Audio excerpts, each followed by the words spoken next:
우리는 성탄절 후에 처음으로 맞이하는 주일 예배를 하나님께 함께 드리고 있습니다. 예수님은 온 인류를 구원하시기 위해 이 땅에 오셨습니다. 유다 베들레헴의 요셉과 마리아의 자녀로 나시고 여관에 방이 없으므로 마옥간에 태어나셔서 이 땅에 오셨습니다. 마옥간에 나셔서 강보에 쌓여 구유에 누이신 예수님은 그럼에도 불구하고 유대인의 왕이었습니다. 그 옛날 하나님이 이스라엘 왕으로 다윗을 기름 부어 세우셨습니다.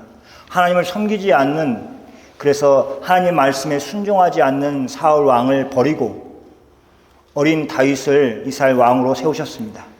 그때 다윗은 이새의 막내 아들이었습니다. 나이가 어렸습니다. 그럼에도 불구하고 하나님이 이스라엘 왕으로 세우셨습니다. 장차 왕이 될 것이다 하는 목적이 아니라 그가 왕이다 이렇게 세우신 것입니다. 그런데 당대 이스라엘 왕으로 사울 왕에 있었습니다. 그 사울 왕에 비하면 외적인 면에서 하나도 갖추어져 있지 않았습니다.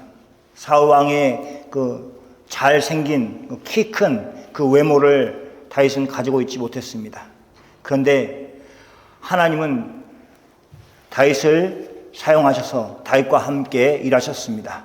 그 결정적인 사건이 여러분이 잘 아시는 다윗과 골리앗의 싸움입니다.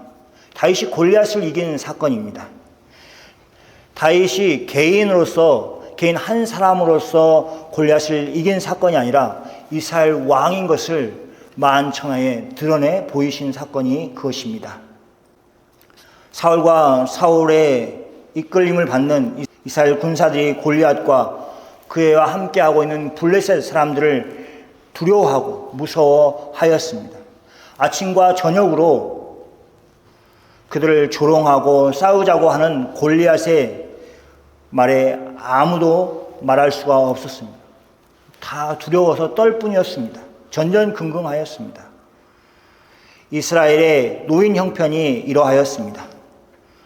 그런데 어느 날 아버지 이새의 심부름으로 전쟁에 참가한 형들의 안부를 확인하기 위해서 전장에 가서 형들에게 먹을 것을 주고 그들의 안부를 아버지께 가지고 오는 심부름을 다윗이 하게 되었습니다. 전쟁이 벌어지고 있는 그 전장터에 나갔습니다. 마침 골리앗이 이스라엘과 하나님을 조롱하고 싸우자고 하는 그 소리가 있었고 다윗이 그것을 들었습니다. 다윗은 자신이 골리앗과 싸우겠다고 여러 사람에게 말하였습니다. 사울의 눈에 띄어서 사울 앞에 나아갔던 다윗은 같은 말로 자신의 결심을 말하였습니다. 골리앗과 싸웠습니다. 그래서 다윗이 골리앗을 이겼습니다. 무서워 떨었던 이스라엘 군사들이 다 나와서 블레셋을 이기고 이스라엘이 큰 승리를 거두었습니다. 내내 전쟁이 벌어질 때부터 지금까지 블레셋을 무서워서 그래서 두려워하고 떨었던 이스라엘이 싸워서 골리앗을 이기게 되었습니다. 왜 그런 일이 일어났습니까? 왜 그런 결과를 가져오게 되었습니까? 사울이 이끄는 이스라엘은 하나님을 보지 못하고 블레셋을, 특히 골리앗을 보았습니다. 이스라엘의 왕이었던 다윗이 전쟁은 하나님의 손에 달려있다. 전쟁은 하나님이 결정하시는 것이다. 이렇게 다윗이 외쳤습니다. 그래서 블레셋 군대가 하나님을 의지하도록 만들었습니다. 블레셋 군대와 싸우는 이스라엘 군대가 하나님을 의지하도록 만들었습니다. 하나님을 의지하는 것은 자기 자신도 의지하지 않는 것을 말합니다. 남은 당연히 의지하지 않는 것을 말합니다. 다른 사람을 의지하지 말라는 그 소리는 세상 사람들이 들을 때에 남을 의지하지 말아야지 하고 공감할 것입니다. 그런데 예수님은 우리에게 우리 자신도 의지하지 말라고 말씀하십니다. 자기 자신도 의지하지 말라는 것은 자기 자신이 아무것도 의지할 필요가 없고 또 의지해봤자 헛된 것이라고 얘기하는 것은 아닙니다. 그 말은 오직 하나님만 의지하라는 말씀입니다. 우리에게 당신의 독생하신 예수님을 선물로 주신 하나님만을 의지하도록 그렇게 하고 있습니다. 그렇게 살아가는 것, 그렇게 신앙생활을 이어가는 것, 그것이 우리의 복입니다. 다 그런 분이 되시기 바랍니다. 아멘. 하나님이 세우신 다윗이 진정한 왕이었습니다. 이스라엘의 왕이었습니다. 하나님이 그렇게 다윗을 사용하셨습니다. 그리고 예수님을 사용하셨습니다. 유대인의 왕으로 나신 예수님이 하나님께서 그를 왕으로 삼으시고 그분과 일하기를 원하셨습니다. 그 예수님과 일하기를 원하셨습니다. 예루살렘 왕자에는 헤롯이 앉아 있었습니다. 그럼에도 불구하고 하나님이 세우신 예수님이 이스라엘을 다스릴 것입니다. 왕으로서 이스라엘을 다스리는 것입니다.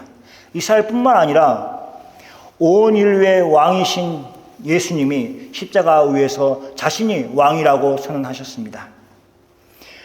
우리의 왕은 힘으로 나라를 정복하지 않았습니다. 사람들을 힘으로 억압하는 왕이 아니었습니다. 섬기는 왕이었습니다. 그리고 십자가에서 죽음으로 많은 사람들을 섬기는 왕이셨습니다. 그런 왕이 예수님이 율법대로 태어난 지 8일 만에 할례를 행하였습니다. 누가복음은 그 일에 대하여서 기록을 하고 있습니다.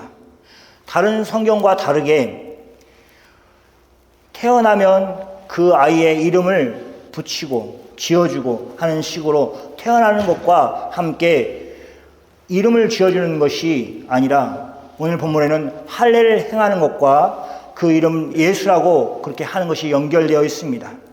할례의 중요성을 다시 되새기고 있습니다. 할례에 중요한 의미가 있다는 것을 우리는 알 수 있습니다. 그래서 얼마나 중요하냐면 이 예수님이 할례 받은 그 날, 그것이 신년 첫날이 되었습니다. 1월 1일이 되었습니다. 그래서 예수님이 언제 태어났느냐 잘 사람들이 모르는데 이렇게 과거에 첫날로 정한 날에서부터 8일을 빼서 할례한 날이기 때문에 8일을 빼면은 그것이 할례전 8일, 25일이 되는 것입니다. 그래서 성탄주일이 12월 25일이 된 것입니다. 성탄절로 인해서 8일을 지나니까 첫날 이렇게 되었다기보다는 첫날이 정해져 있고 기록에 있고 그러니까 이렇게 역순으로 세워보니까 아, 예수님은 이날 태어나셨구나. 그러면 성탄절을 이날 지키겠다. 이렇게 한 것입니다. 할례는 이스라엘 사람들에게 중요한 날입니다. 할례는 신구약을 다 막론하고 다 중요한 역할을 하고 있습니다. 아브라함의 이름을 아브라함이라고 그렇게 하셨습니다. 할례를 행하여 언약의 징표를 몸에 가지도록 하셨습니다. 99세에 나이 많은 아브라함이 남자의 생식기를 다루는 행동을 하였습니다. 그것은 마치 자신이 더 이상 살지 못하도록, 더 이상 생식하지 못하도록 하는 행동이었습니다. 자신의 몸을 의지하지 말고 하나님의 약속의 말씀을 의지하라는 징표였습니다.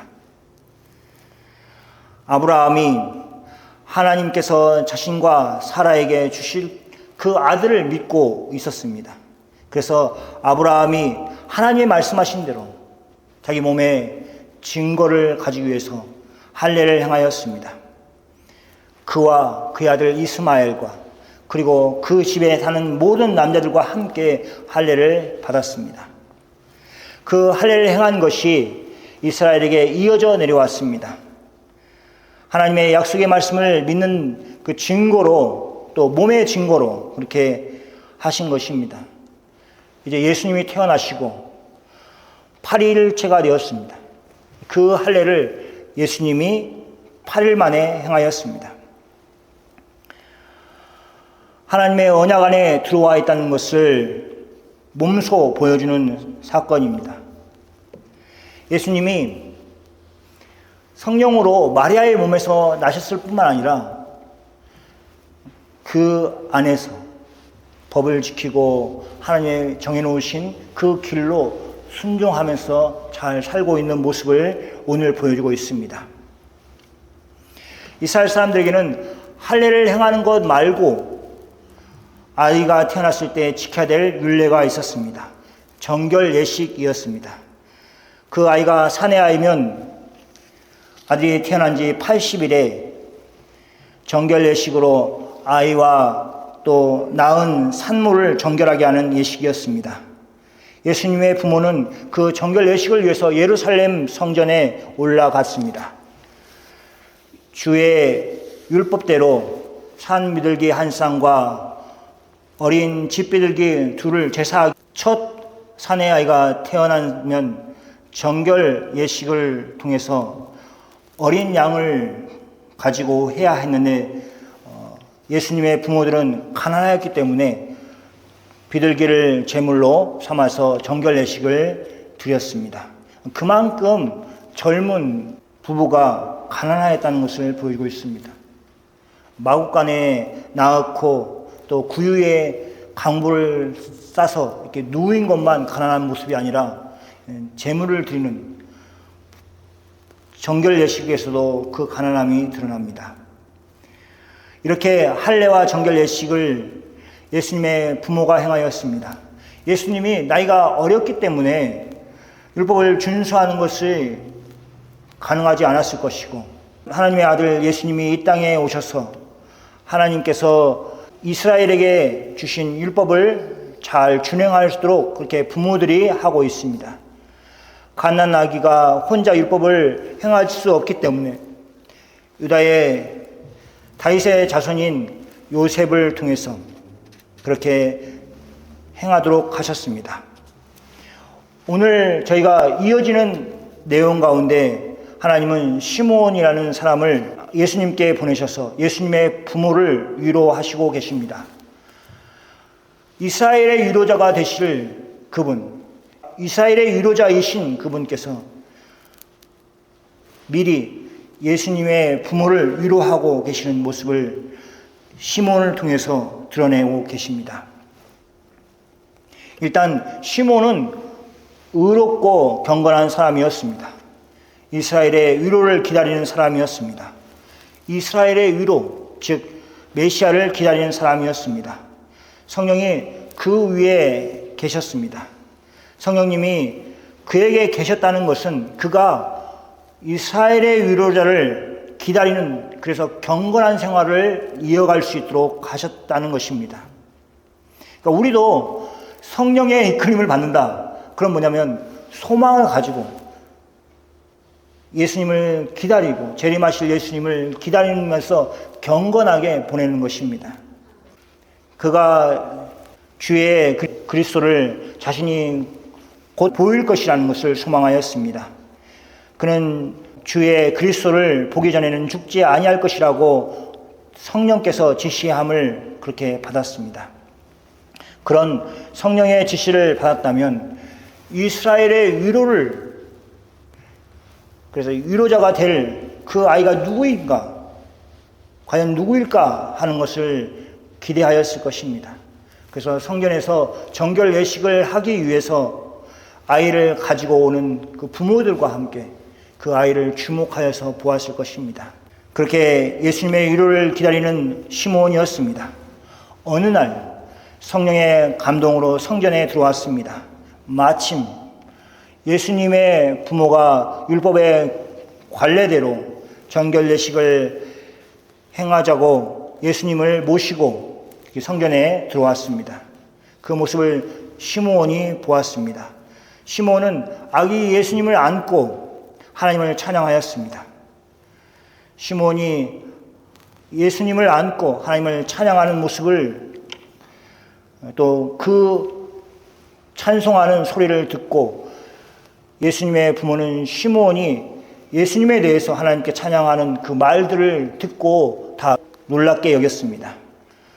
성경에 의하면, 성경의 기록을 보면 결혼하지 않은 이 두 사람에게 정혼한 상태에서, 결혼하지 않은 상태에서 성녀로 잉태되었다는 것을 주의 사자를 통해서 요셉과 마리아 이 두 사람만 알았습니다.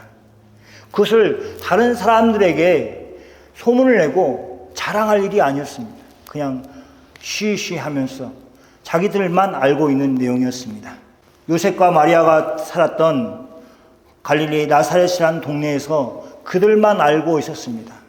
그리고 유다 베들레헴으로 호적하러 갔습니다. 그곳에서 목자들을 만났습니다. 자신들에게 와서 천사가 전해준 말들을 다 들었을 때, 천사가 목자들에게 그 사실을 말하였구나 하는 것을 알았습니다. 그리고 또 동방에서 온 박사들이 예수님께 경배한 그 사건을 통해서 동방에서 온 박사들도 알았구나 이렇게 느꼈을 것입니다. 그런데 정결 예식을 드리기 위해서 예루살렘 성전에 올라왔을 때에 전혀 알지 못하는 노인이 자기에게 다가와서 자기 아들 예수님을 안고 하나님께 찬송하는 소리를 들어보았습니다. 그것은 자신들이 주의 사자를 통해서 들었던 말과 같은 내용이었습니다. 그러니 놀라고 있었습니다. 이스라엘의 위로자가 예수님의 부모를 위로하고 있습니다. 하나님이 예수님을 그들에게 내어주셔서 이스라엘의 위로자가 되실 것을 이 시므온을 통해서 말씀하고 있습니다. 근데 시므온의 말을 듣고 누가 위로를 받았냐? 예수님의 부모 요셉과 마리아가 위로가 되었습니다. 믿음의 조상 아브라함이 역사하셨던 그 하나님이 예수님의 부모에게 역사하고 계십니다. 아브라함이 하나님의 약속을 믿고 자기 고향을 떠나서 하나님이 지시한 땅으로 나아갔을 때의 믿음과 하나님이 100세에 얻은 아들 이삭을 하나님께 제물로 바쳐 드리라고 하였을 때에 아브라함은 믿음이 달랐습니다. 긴 세월 동안 하나님과 동행하면서 그의 믿음이 성장하였다는 것을 이삭을 제물로 하나님께 드리는 사건을 통해서 보여주었습니다. 그것만 딱 떼서 왜 아브라함은 왜 이렇게 이상하게 행동했지? 이렇게 여길 일이 아닙니다.